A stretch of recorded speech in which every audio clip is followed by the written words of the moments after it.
How are you doing, folks? It's Martin from Gardens for Life and Bird on Homestead. In this video I'm just going to talk to you a little bit about what kind of plants we're planting now this time of year. Actually, it's mid-April now and we haven't planted a thing, but take a look at what's growing on in the garden.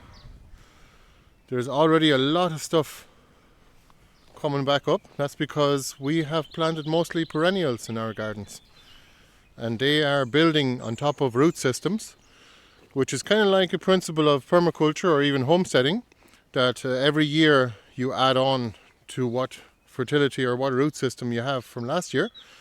And you can see here, that's kale. We have some elephant garlic. No, those are not leeks, although all garlic is actually in the leek family. We've got some jostaberry leafing out now. We should get a lot of berries this year. Take a look at this. Those are actually jostaberry flowers. Hello. How are you doing, Nina? She always looks after the garden here.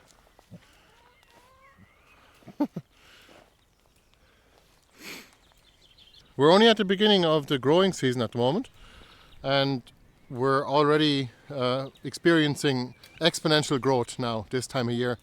We basically are able to speed up the growing season probably by 2 or 3 times the speed, at least in the beginning of the growing season, by planting perennials last year.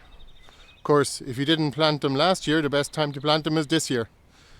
So I want to just show you here. Of course, it's all looking a little bit messy this time of year because I haven't done last year's weeding yet, which I will be doing over the next week or so, but the perennials are holding up strong. This is actually fennel, and it's actually your last chance to get some bulbs of these if you're looking for some. We do have some available on our shop. And this is coming back. This is a little fennel patch, and it keeps coming back year after year. And we could use the tubers or the roots, but we mostly use the leaves. These leaves here, they're actually really nice to eat, but you can also use them in salads, I guess, or also in tea. And they're really good. They're soothing to the stomach. It's a lovely sweet flavour, and the kids love it. You'd be doing well getting the kids nowadays to eat some greens from the garden, but actually a lot of the kids that spend a lot of time in the garden will pick them all by themselves and actually eat them.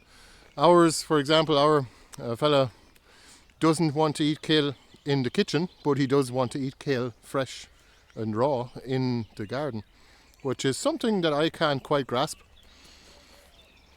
Here's a yarrow as well. Look at that, that's lovely.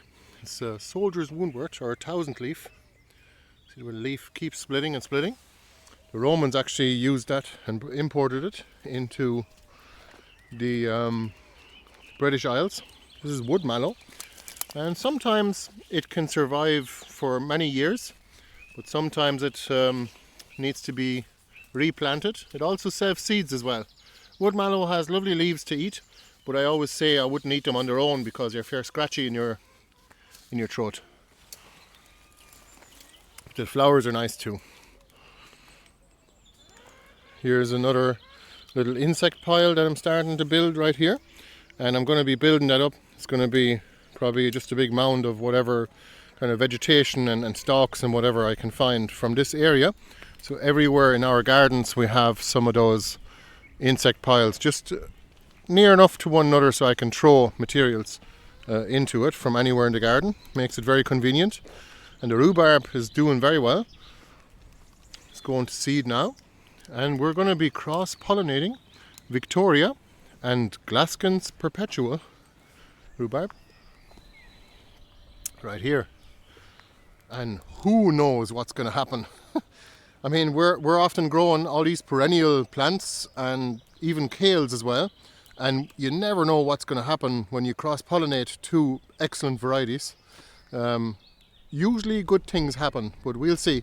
We had a huge batch of seed before from Portuguese kale and Red Russian kale mixed together. That was nice. And we also had Sutherland mixed in the mix as well. This is where the chickens were. We can see some of the weeds are actually coming back, but that's okay. They knocked them back definitely by about 80 or 90%. And I'm just going to come through here and take away and take the roots out of the ground here. What are the dogs up to? What are you up to? No need to wash the camera. You're chewing on the old kale stalks. It's keeping them busy. This is the, excuse me Nina, how are you? This is the horseradish, which is an excellent plant. It's perennial too, and it keeps coming back year after year. I just harvest the roots, and an awful lot of people actually say that horseradish takes over the place and it's fierce invasive and whatever. As long as it's edible and it's useful, as long as it's either edible or medicinal, I don't mind that it takes over the place, because I can just harvest all around the edge of it. So I don't mind it at all. I've even over harvested mint before, and I actually harvested all of it. That was the pineapple mint I used to have in the front garden, for those of you who are long-term watchers. It used to be all over the place, but once you start harvesting it, you know, you'll knock it back, even though it's a good plant. You don't want to harvest all of it, of course. I have some creeping buttercup here, which we're not very fond of course. I'm sure many of you will know. This is more elephant garlic. Again, it looks like leeks, but it's not. Levi. You're a kissy dog, aren't you? You're a fierce kissy. Even though we're teaching you not to be kissy. I know. No need to lick the camera. No need to kiss. Alright. Here's a great mullein plant. And this is oregano. And that's the chickens. The rooster gets fierce upset when I walk around here with the camera, because it's kind of like a stick and he thinks that it's the net. And they must have had a bit of a trauma from one time I had to catch one of the chickens because it got out and I used the net to catch it. This is lemon balm. We have loads of lemon balm in the garden. These are nettles. I'm going to try and knock these back a bit because they're kind of taking over. They're going to be invading the garden from that side. I can take care of them for a while. Yeah, please, yeah. But watch the dogs. Good man yourself. It's like a knife. Yeah, it's a shame the bow broke. But sure, you've reappropriated anyway. I almost forgot where it was. You've reappropriated it. That's a knife. Jeez, don't hit yourself with that. So this is where the dahlias were. No kissing. No. I've got some grasses growing here. We need to probably tarp a little bit of this area here, just because it'll be less work.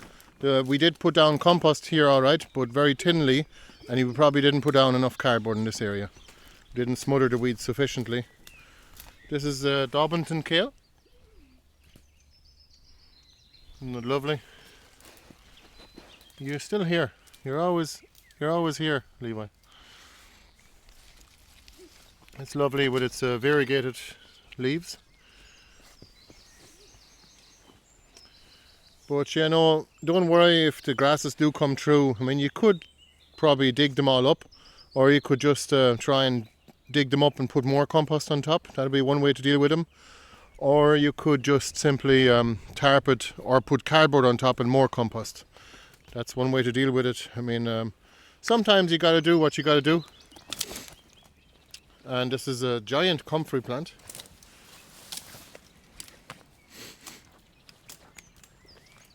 And this is Alexander's. And it's growing absolutely huge.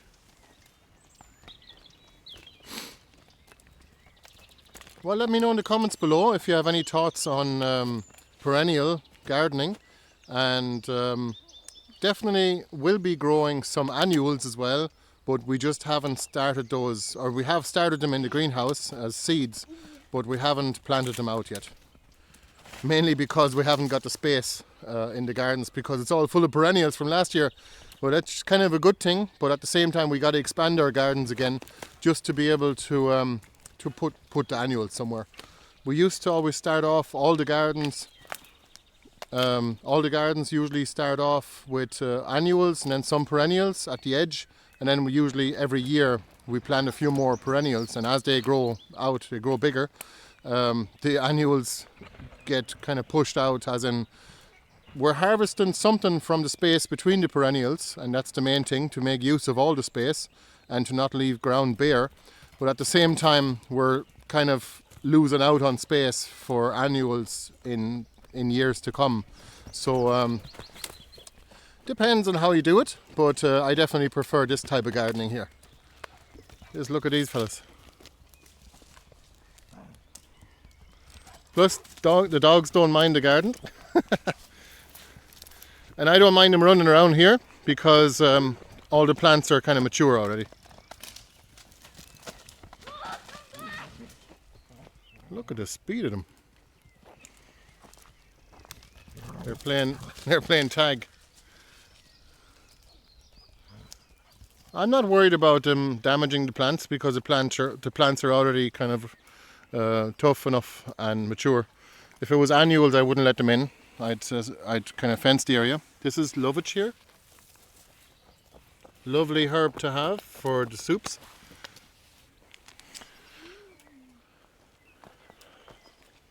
And now it's resting, is it? Now we're resting.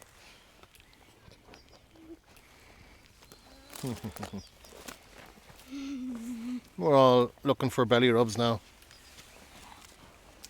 Thanks for watching the video. If you are in the Midlands of Ireland, you could come to one of our workshops or courses.